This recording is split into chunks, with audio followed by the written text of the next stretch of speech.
नमस्कार, आप देख रहे हैं भारत 24। आपके साथ मैं हूं पूजा यादव। रुक करेंगे आज के अहम मुद्दे की, जिसमें बात होगी पीएम मोदी के ऑस्ट्रिया दौरे की। वियना पहुंचते पीएम मोदी का एयरपोर्ट पर हुआ जोरदार स्वागत। इसके बाद पीएम मोदी ने होटल रिट्ज कार्ल्टन में भारतीय समुदाय के लोगों से मुलाकात की। अब दोनों देशों के बीच व्यापार को लेकर चर्चा होगी। इस दौरान कई अहम समझौते भी होने वाले हैं। आपको बता दें कि मोदी 41 साल बाद ऑस्ट्रिया जाने वाले पहले भारतीय प्रधानमंत्री हैं। इससे पहले साल 1983 में इंदिरा गांधी ऑस्ट्रिया के दौरे पर गई थी और उनसे पहले पहुंचे थे जवाहरलाल नेहरू। मंगलवार को पीएम मोदी रूस में थे और पूरी दुनिया की निगाह मोदी और पुतिन की मुलाकात पर थी। आज पीएम के ऑस्ट्रिया दौरे पर बात करने वाले हैं। जानने की ये कोशिश करेंगे कि पीएम के दौरे से भारत ऑस्ट्रिया के रिश्ते कैसे होंगे। हमारे साथ कई गेस्ट पैनल में लोग भी मौजूद रहने वाले, जिनके साथ में हम चर्चा भी करेंगे। हमारे साथ में जे के त्रिपाठी हैं, पूर्व डिप्लोमेट हैं, मौसमी सचदेवा हैं, विदेश मामलों की जानकार, और ध्रुव पाठक हैं, पॉलिटिकल एनालिस्ट। सभी का एक बार स्वागत है। और जे के त्रिपाठी जी, आपके पास आते हुए, आपके साथ शुरुआत करते हुए, ऑस्ट्रिया जिसकी जनसंख्या 1 करोड़ से भी कम है, भारत के लिए वो कितना जरूरी है, क्यों जरूरी है? पीएम मोदी के वहां पहुंचने के बाद आखिर भारत को किस तरह से लाभ होने वाला है? सर, आपकी आवाज नहीं आ रही।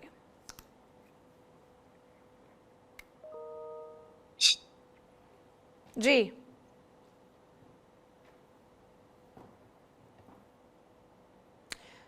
तो देखिए, त्रिपाठी जी के पास पहुंचते हैं, लेकिन इस बीच हमारे साथ में और भी खास मेहमान है। मौसमी सचदेवा, आपके पास आते हुए जो सवाल मेरा त्रिपाठी सर से रहा, वही मैं आपसे भी पूछना चाह रही हूँ। क्या फायदा, किस तरह से फायदा होगा भारत को, भारत की इकोनॉमी को? देखिए, इंडिया और भारत और ऑस्ट्रिया का जो ये रिलेशन है, पुरानी है, अभी नया नहीं है। ऑल्दो ये एक 75 इयर्स ऑफ ये जो सेलिब्रेशन है, एक डिप्लोमेटिक रिलेशन है। डेफिनेटली अब देखिए, 1983 में हमारा इंडो ऑस्ट्रियन इकोनॉमिक कमीशन से हमारे भारत में 200 से भी ज्यादा जॉइंट वेंचर्स और कोलैबोरेशंस हो रखे हैं ऑस्ट्रिया के साथ, जिसमें आप स्टील लीजिए, रेलवे लीजिए, मैन्युफैक्चर लीजिए।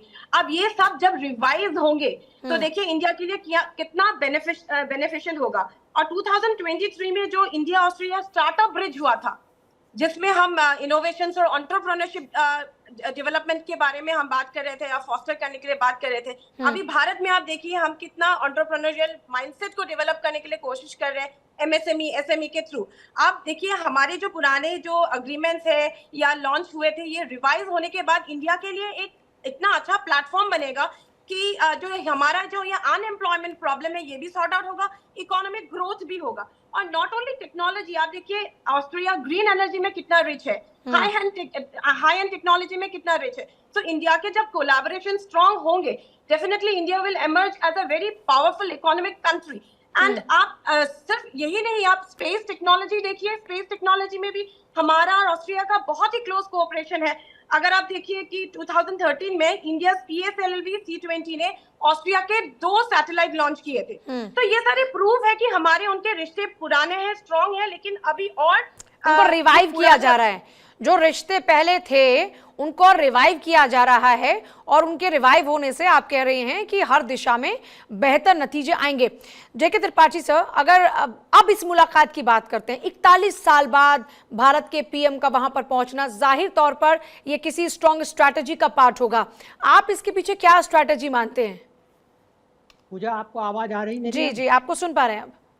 अच्छा, देखिए, ऐसा है कि जैसा मौसमी जी ने कहा कि सबसे पहले तो ये कि 41 साल बाद कोई भारतीय प्रधानमंत्री वहां गया है, ये बड़ी शर्मनाक बात है कि ऑस्ट्रिया जैसा देश, जो कि ज्योग्राफिकली एक तरह से यूरोप के सेंटर में स्थित है, दूसरी ऑस्ट्रिया की इकोनॉमी आप देखें तो अगर आज की नज़र से देखें तो ऑस्ट्रिया के GDP $470 मिलियन है, जो 470 बिलियन डॉलर, माफ कीजिएगा, जो कि पाकिस्तान, श्रीलंका और नेपाल की GDP मिलाकर के नहीं है। तीसरी चीज ये है कि ऑस्ट्रिया बहुत बहुत बहुत अच्छा मेंबर है EU का, और उसकी वजह से EU के साथ हमारे रिश्ते काफ़ी अच्छे जब हो रहे हैं तो ऑस्ट्रिया को नेग्लेक्ट करना हमारे लिए अच्छा नहीं। तीसरी चीज़, जैसा कि मौसमी ने बताया कि कई हमारे साथ ऑस्ट्रिया के और हमारे बीच में कई समझौते हुए, साइंस टेक्नोलॉजी पे, स्पेस पे और MSME पे, वो हमारे लिए बहुत महत्वपूर्ण हो जाते हैं। मुझे लगता है कि मोदी 3 में मोदी जी उन देशों को कवर करने की कोशिश कर रहे हैं जो कि महत्वपूर्ण तो हैं, लेकिन जो अभी तक छूट गए थे। क्योंकि एक चीज आप देखिए कि ऑस्ट्रिया की हिस्टोरिक वैल्यू भी रही है। जिनेवा कन्वेंशन, वियना कन्वेंशन वगैरह महत्वपूर्ण कन्वेंशन वहाँ हुए हैं जो कि आज भी माने जाते हैं। तो ये सब ये दिखाता है कि हमें ऑस्ट्रिया को कंस्ट्रक्टिवली एंगेज करने की बहुत ज़रूरत है, जो अभी तक हमने नहीं की थी। और शायद इसी के क्रम में आगे देखिए प्रधानमंत्री और भी दो एक देशों में शायद हंगरी जाएं। मैं कयास लगा रहा हूँ, वो नहीं कर सकता, शायद हंगरी जाएं, शायद स्वीडन जाएं। इन देशों में भी जाने की संभावनाएं हैं। जी पूजा। तो सवाल ये उठता है कि आखिर इतना वक्त क्यों लगा ध्रुव पाठक? नेता इस बात को समझ क्यों नहीं पाए कि जो कंट्री पावरफुल कंट्री है, कम पॉपुलेशन है, टेक्नोलॉजी में हाई है, रिच है, वहां पर हाथ बढ़ाना चाहिए था? इतनी देरी क्यों हो गई? आप इसके लिए क्या वजह मानते हैं? जी धन्यवाद। इंदिरा गांधी जी के बाद किसी भी प्राइम मिनिस्टर को ये ध्यान में नहीं आया कि ऑस्ट्रिया नाम का कोई देश है। $2.93 बिलियन का हमारा बिजनेस होता है, इतना हम इम्पोर्टेंट साझेदार है हमारा, लेकिन कोई भी प्राइम मिनिस्टर अब तक विजिट नहीं कर पाया। तो ये छोटी छोटी बात मोदी जी हर एक कंट्री पे फोकस करते हैं। जैसे उसने अपने शपथ समारोह में छोटे छोटे कंट्री के राष्ट्राध्यक्ष को बुलाया था, वो हर एक चीज को नोटिस करते कि कितना कौन सा कंट्री इंपॉर्टेंट है। अभी राइट नाउ यूरोप के देश में, यूरोप का बहुत ही इंपॉर्टेंट देश है ये, तो इसलिए वहां पे उसने विजिट किया है। और जिस एनर्जी के साथ प्राइम मिनिस्टर ने उसको रिसीव किया वहां के प्रेसिडेंट ने, तो ये बहुत गर्मजोशी से 75 ईयर अपना हम सेलिब्रेट कर रहे हैं। तो ये बहुत ही इंपॉर्टेंट बात हो रही है। मशीनरी, ऑटोमोबाइल पार्ट और रसायन की जब बात होती है मौसमी, तो सवाल ये आता है कि इस दिशा में भारत को किस तरह से मजबूती आप देखते हुए आपको दिख रही है? क्योंकि आपने जिक्र किया स्पेस की बात करते हैं, अभी टेक्नोलॉजी की बात करते हैं, तो उस दिशा में ये देश भी सशक्त है और हम भी आगे बढ़ रहे हैं और हम आत्मनिर्भरता की तरफ आगे बढ़ रहे हैं। तो भारत के उस एजेंडा को कैसे सपोर्ट मिलेगा? आप देखिए, अगर हम ऑस्ट्रिया को ले, नंबर 1 ऑस्ट्रिया ग्रीन एनर्जी में बहुत रिच है, हाई एंड टेक्नोलॉजी में बहुत रिच है। हमारे कोलैबोरेशंस, और अगर हम दोनों देश इन्वेस्ट करें दोनों देशों में, तो हमारे यहाँ पे डेवलपमेंट्स बहुत होंगे, इंडस्ट्रीज, इनोवेशंस एंड स्टार्टअप्स। और आपने बहुत वैलिड पॉइंट बोला, और क्योंकि भारत उस तरफ मूव कर रहा है, ये ग्रीन एनर्जीज की तरफ हम मूव कर रहे हैं, इसलिए वहां से एक इंपॉर्टेंट सपोर्ट जिसकी दरकार है वो मिलेगा। डेफिनेटली। आप देखिए ना, ऑस्ट्रिया का स्ट्रैटेजिक लोकेशन जो क्रॉस रोड है, ईस्ट वेस्ट नॉर्थ साउथ का, कितना इंपॉर्टेंट है ट्रेड के लिए, माइग्रेशन के लिए। अब वियना तो ट्रांसपोर्ट हब है सेंट्रल यूरोप में। अब देखिए, जब यूक्रेन रशिया का कॉन्फ्लिक्ट हुआ, सारे all the countries faced like थोड़ा सा इकोनॉमिक परफॉर्मेंस डाउन हुआ, लेकिन आप ऑस्ट्रिया का देखिए, उनका बैलेंस्ड था। तो आप देखिए कितना, मतलब हम छोटे छोटे कंट्रीज को इग्नोर करते हैं, पर अब ऑस्ट्रिया देखिए कितना इकोनॉमिक उसमें, कितना टेक्नोलॉजी में, कितना मतलब पावरफुल है। और ऐसे कंट्री के साथ अगर हमारे कोलैबोरेशन स्ट्रांग हुए, डेफिनेटली हमारे माइग्रेशन जो पॉलिसी, माइग्रेशन, मोबिलिटी और ह्यूमन रिसोर्स के ऊपर बहुत, अभी भी ऑस्ट्रिया में मोर देन 32,000 इंडियंस है। Indian diaspora is very strong Austria में। तो कहीं ना कहीं आप देखिए, हम दोनों देशों का जब संबंध तो है, लेकिन कहीं ना कहीं कितने साल विजिट नहीं हुए थे। अब जब prime minister Modi ji visit करेंगे, बातें होंगे, चीजें रिवाइज होंगे, दोनों के संबंध और स्ट्रांग होंगे, तो definitely economic development, industry, technology, मुझे लगता है हमारा जो एक्सपोर्ट इंपोर्ट चल रहा है, आज की बात नहीं है, लेकिन एंड रेल, आप एयर एंड रेल देखिए ना, rail connectivity, and we are also, हम उनसे हम रेल के प्रोडक्ट्स लेते हैं। तो हमारा जो एक्सपोर्ट, हम कपड़े, जूते, तो एवरीथिंग विल बी स्ट्रेंथन। और कहीं ना कहीं हम इंडिया को देखेंगे कि ये जो अनएम्प्लॉयमेंट प्रॉब्लम है, इकोनॉमिक ग्रोथ कहीं कहीं सर्च होगा, कहीं ऊपर होगा। तो ये बहुत ही महत्वपूर्ण, बहुत ही इंपॉर्टेंट विजिट है हमारे प्राइम मिनिस्टर मोदी जी का। इस विजिट से आप देखिए, हमारी जो भारत का पिक्चर एक अलग होगा, एंड बाकी देश जो है, other countries will take us as an example. Tripathi sir, आप क्योंकि खुद डिप्लोमेट रहे हैं, तो आप दो कंट्रीज के नेताओं का मिलना और उसकी डिप्लोमेसी, इस सब को बखूबी समझते हैं। अब ऑस्ट्रिया की तरफ रुख करना, डेफिनेटली ये किसी स्ट्रैटेजी का पार्ट है, ये एक प्लानिंग है, और ये प्लानिंग कोई छोटी नहीं। ये तो नहीं कि भारत अपनी अंतर्राष्ट्रीय स्तर पर जो विस्तारवादी रिश्तों की नीति है उस पर काम कर रहा है, और इस दिशा में ऑस्ट्रिया को बहुत महत्वपूर्ण माना जा रहा है। नहीं, देखिए पूजा, एक चीज तो मैं स्पष्ट कर दूं, शायद आपसे ये छोटी सी गलती हो गई। भारत की कोई विस्तारवादी नीति नहीं है।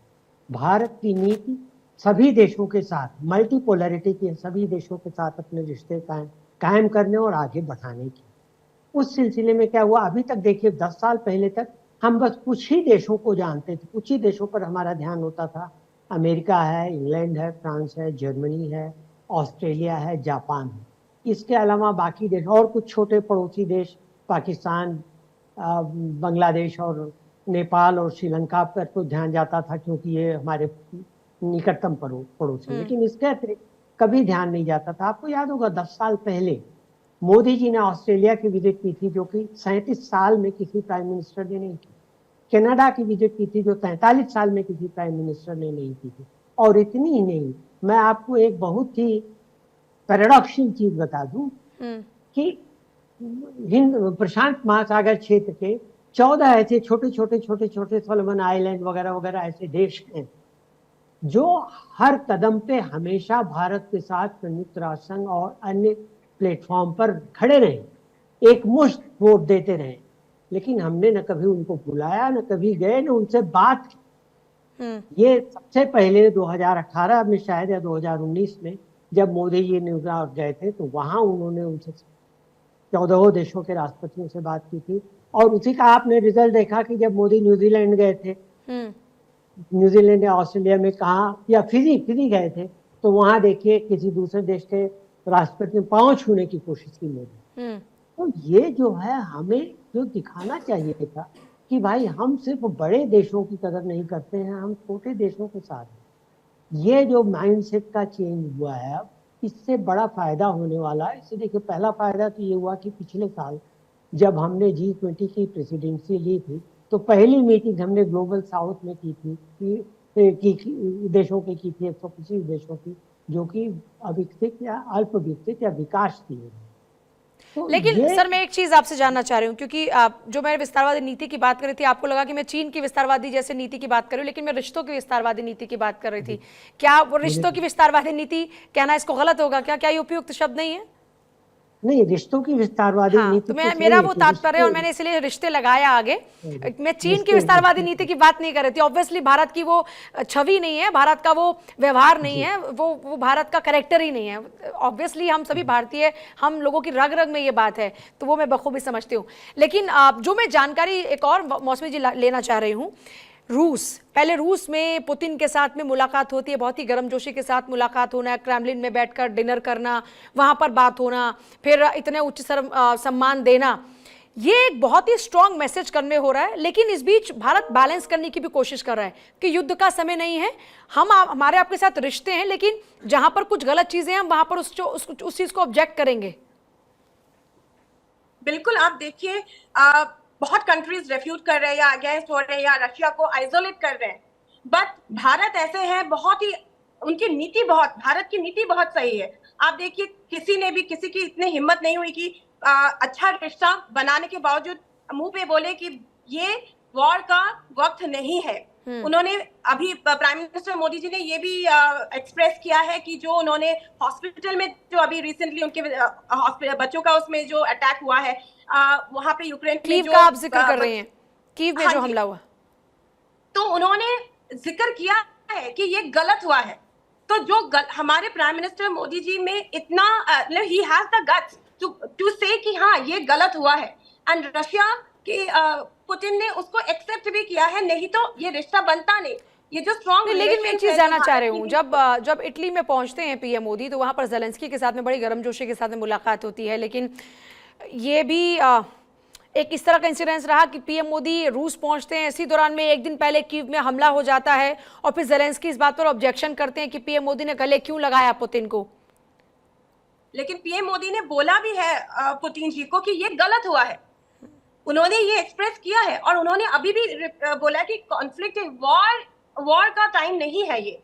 सो हमें अभी तक पता नहीं है, ये बहुत ही स्ट्रैटेजी और बहुत ही हाई लेवल टॉक्स हुए हैं, और क्या पता हम कुछ नया हमें दिख जाए या सुनने के लिए मिले आफ्टर दिस विजिट। अब ऑस्ट्रिया विजिट के बाद हम देखेंगे कि क्या क्या नया, अभी तो वो प्राइम मिनिस्टर, ये हाई लेवल टॉक्स है, और ऑस्ट्रिया के साथ तो हाई लेवल बिजनेस टॉक्स है। तो कहीं ना कहीं हम अपने देश का एक पिक्चर पूरे दुनिया को दिखा रहे हैं कि हम किसी से डरते नहीं है, हम अपने टर्म्स एंड कंडीशंस में देश चलाते हैं। लेकिन त्रिपाठी सर, एक सवाल ये कि ग्लोबल टाइम्स की अगर बात करते हैं तो वो लगातार पीएम मोदी की तारीफ कर रहा है। रूस में पीएम मोदी का पहुंचना, तो वहां पर भी एक तरफ जहां जो कंट्रीज हैं उनकी निगाह है इस पूरे दौरे पर, लेकिन ये जो एक पॉजिटिव बातें देख रहे हैं, इसका क्या मतलब है? देखिए, ग्लोबल टाइम्स वहां तक तारीफ करेगा मोदी की जहां तक कि मोदी अमेरिका को डिस्कम्फिचर में डालेंगे, या जहां तक कि मोदी रूस के साथ देंगे। जब बात चीन और भारत के रिश्तों की आती है तो चीन राइट भारत की निंदा करता रहा। लेकिन चीन की ये बात भी सही है कि मोदी ने रूस के साथ बात करके पुतिन के साथ अमेरिका को ये दिखा दिया है कि हम अमेरिकी दबाव में नहीं आने वाले थे। यहाँ तक का ही लेकर के चीन भारत की तारीफ मोदी की कर रहा है। अदरवाइज चीन कभी भी भारत की या भारतीय प्रधानमंत्री की तारीफ नहीं करता। और जैसा मौसमी ने कहा रूस के साथ रिश्तों की बात, तो देखिए बहुत ब्यूटीफुल चीज है कि हमने अमेरिका और रूस दोनों को ये बता दिया है कि हमारे एक दूसरे के साथ रिश्ते जो हैं डिहाइफेनेटेड हैं। एक दूसरे के साथ रिश्ते जो हैं वो आपस में परस्पर जुड़े नहीं हैं। मतलब भारत और अमेरिका के रिश्ते अलग प्लेटफॉर्म पर हैं, भारत और रूस के रिश्ते अलग प्लेटफॉर्म पर हैं।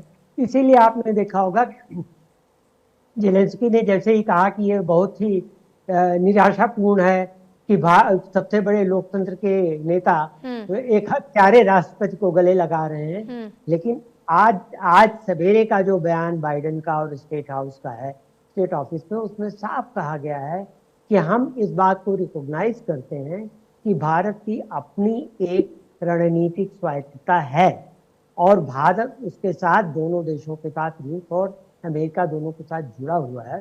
तो उन्होंने उसको काम डाउन करने की कोशिश की, बाइडेन ने उसको कूल डाउन करने की कोशिश की, तो प्ले डाउन करने की कोशिश की। तो देखिए अब ये कितनी खूबसूरत बात है कि नाटो का मेंबर है तुर्की, लेकिन तुर्की ने जब रूस से S-400 मतलब भारत को ऊपर उठाने का मतलब है ग्लोबल टाइम्स में कि वो अमेरिका को नीचे दिखाना चाहता है और इसलिए बार बार ये तारीफें लिखी जा रही हैं, इसको आसान शब्दों में अगर कहा जाए तो। जी ध्रुव पाठक, आपका इस पर क्या रिएक्शन है? ये किस तरह की स्ट्रैटेजी है? अमेरिका को नीचे दिखाना काम और उसको उकसा रहा है कहीं ना कहीं चाइना, ये स्टेटमेंट देके कि भारत कैसे काम कर रहा है, आपके अगेंस्ट जाके कर रहा है। लेकिन ये न्यू इंडिया है, मोदी जी दोनों को बैलेंस करके चल रहे हैं। इतना ऑयल खरीदने के बाद भी अमेरिका ने पहले वार्निंग दी, उसके बाद अमेरिका को भी बोलना पड़ा कि भाई ये भारत न्यूट्रल कंट्री है, वो उसके हिसाब से डिसीजन ले सकता है। तो ये कहीं ना कहीं नए भारत की धमक दिख रही है। और इतने विरोध के बाद भी S-400 मिसाइल हम लोगों ने रूस से ली है, तो ये कहीं ना कहीं न्यू इंडिया है और मजबूती के साथ भारत दोनों रिलेशन अपना मेंटेन करके चल रहा है। और जेलेंस्की के जो स्टेटमेंट की बात है, यूक्रेन कहीं ना कहीं ये वॉर से पहले भारत के अगेंस्ट खड़ा रहता था कहीं ना कहीं वोटिंग में, लेकिन इसके बाद भी जेलेंस्की ने अच्छा, मतलब मोदी जी ने अच्छा सपोर्ट किया। और रशियन प्रेसिडेंट के सामने बैठ के ये बात बोलना बहुत बड़ी बात है कि भाई हम वॉर को कंडक्ट कर रहे हैं। तो ये नई इंडिया की धमक दिख रही है।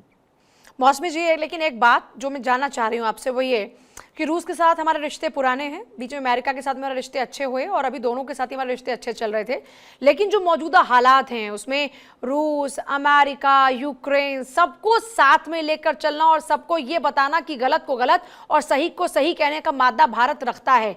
इस बीच ऑस्ट्रिया में भारत की एंट्री और वहां पर बातचीत, वहां पर मुलाकात, नेताओं का मिलना, क्या ये मानकर चले कि अपनी स्ट्रेंथ को और एनहांस किया जा रहा है और यही वजह है कि जो और छोटी छोटी कंट्रीज भी हैं उनके साथ में भारत अपने रिश्तों को और प्रगाढ़ कर रहा है? ये बहुत ही स्ट्रैटेजिक विजिट है, मैं बोलूंगी। ये हिस्टोरिक तो है, स्ट्रैटेजिक भी है, आप सही बोल रहे हैं। आप बताइए, भारत अब ये दिखाना चाह रहे हैं कि हम सिर्फ सुपर पावर्स ही नहीं, हम छोटी छोटी कंट्रीज के साथ भी अच्छे हैं। एंड ये जो रिलेशनशिप डेवलप हो रहा है, रिलेशनशिप तो अच्छे हैं ही, क्लोजनेस जो बढ़ रहा है, ये दिखा रहा है कि भारत कैसे, India is a very powerful country now.